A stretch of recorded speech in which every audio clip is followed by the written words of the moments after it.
London or England. NFU is the whole of Europe. That means we meet at Banning level, at London level, then we go out at the Europe level. So that means England, Belgium, France, all the countries under Europe. And I'm just graduating from the University of Wolverhampton with BSc in Business Information Systems IT. So I'm visiting Cameroon. I'm going over to Yaoundé tonight because I'm going to be appearing on Hello Television on Tuesday, and I'm going to be on a couple of TV programs. And as well, there is the ASCEN, which is English-speaking musicians, which I'm going to be presenting a seminar on how they can use social networking to promote their music.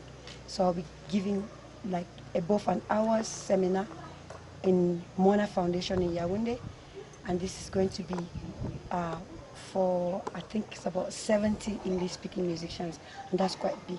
So I'm glad to be in Kumbo. At the Shisong Orphanage, we want to know exactly what are the motivating factors that provoked you to think about this group of persons in the society. Great. I'm at the Shisong Orphanage because this was where I started from actually. Well, I didn't say I was an orphan, but I lived next door, which was my dormitory, and I'd seen this beautiful job of the Franciscan sisters, and then I went on to live in the UK. While in the UK, we tend to do a lot of things like Banning UK, because Banning is an organization of people that came from the actual Windsor in London and in Europe. So during our time there, we get together to socialize, we get together to do charitable work, and orphanage is one of them.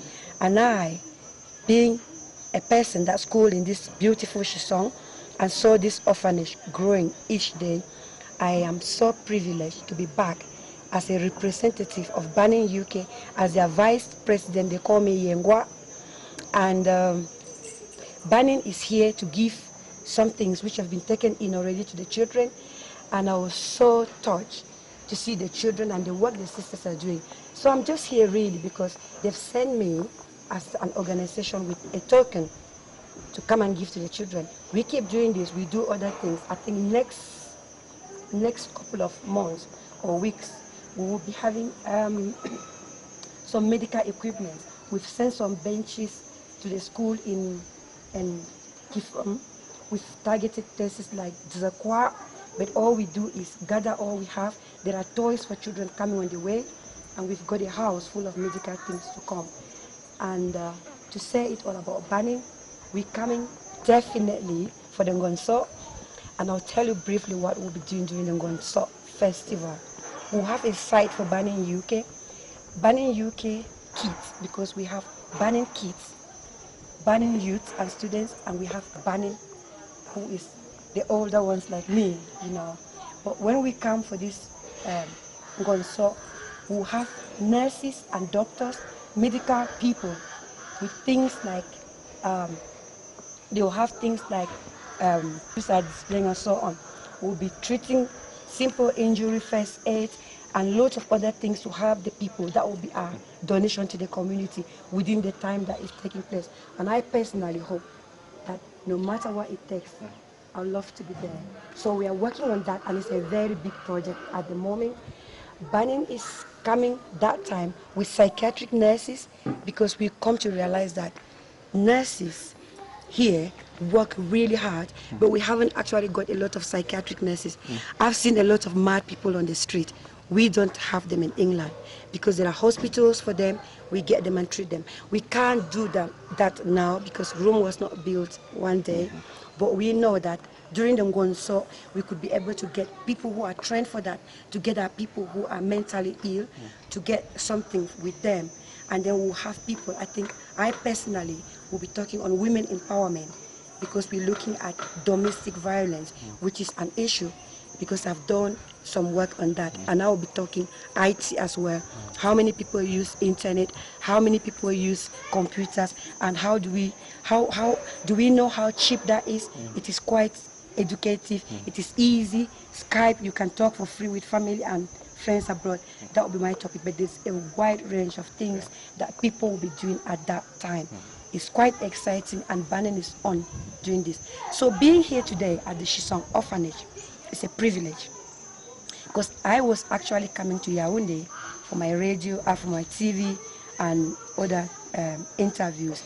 But right now, as I'm leaving, I know that I've delivered the goods from Bannon, UK, and I'm taking the message back to them. I've seen the children, and when one child hugged me and cried, I couldn't. I just had to do it. I just had to cry. It was quite hard, because the feeling in me was like, this is a kid. It could have been me, because I've got 4 kids, and I know what it means to just go and leave them at that tiny age. So the message is this: we are definitely coming back, and we are proud of so we're Banning, because the name Banning means come together, because we know that we are beautiful people, we're lovely people, and we are proud of our culture. NFU is coming as well, because we are trying to put things together. So family union that I mentioned earlier, which I'm the vice president as well. We are gathering ourselves to see what we can do to help our community, and this is our dream. And personally, I love to see that happen. One thing I forgot to mention about the Ngamsha, which is exciting: all the children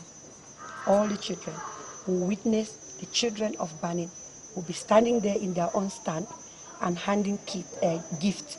They'll be sharing their toys, because many children here don't have toys. Our children have lots of toys, so they'll be sharing their toys with other children, and children will learn that bonding time with the children of the other side of or another country. Now, what is the message that Banning, those of the diaspora, what did they bring to those in Cameroon, and especially to all sons and daughters who are here in Cameroon? That's an interesting question, actually. When you look at two nations, it's like, I'm not saying you have all the money in Europe where I live or in England where I live, but it's two complete different lives. The message I have is, I work hard, okay? When you work hard in England, you get it. But it doesn't mean that there are not things, there are things that you have there that you just have because you happen to be in the first developed country, like orphanage, like this one, will probably have more facilities and things that we do not have here. So I think that this message that I'm bringing here now is people to know that we out there are not sleeping. We are thinking every day. I personally worked hard studying at the university with 3 kids under the ages of 9, because I thought one day we could change things for this place. So the message out there, yes, is different, completely different. It's only different when you work hard. You barely need to struggle, because nothing comes freely. But if you work, you get it. Whereas here, if my kids were hungry here, I just need to turn around and say, Mommy, or maybe harvest some vegetables from the garden, or just go next door or send them next door. It doesn't happen that way, that side as well. So there is good and bad everywhere, or good and easy and difficult everywhere.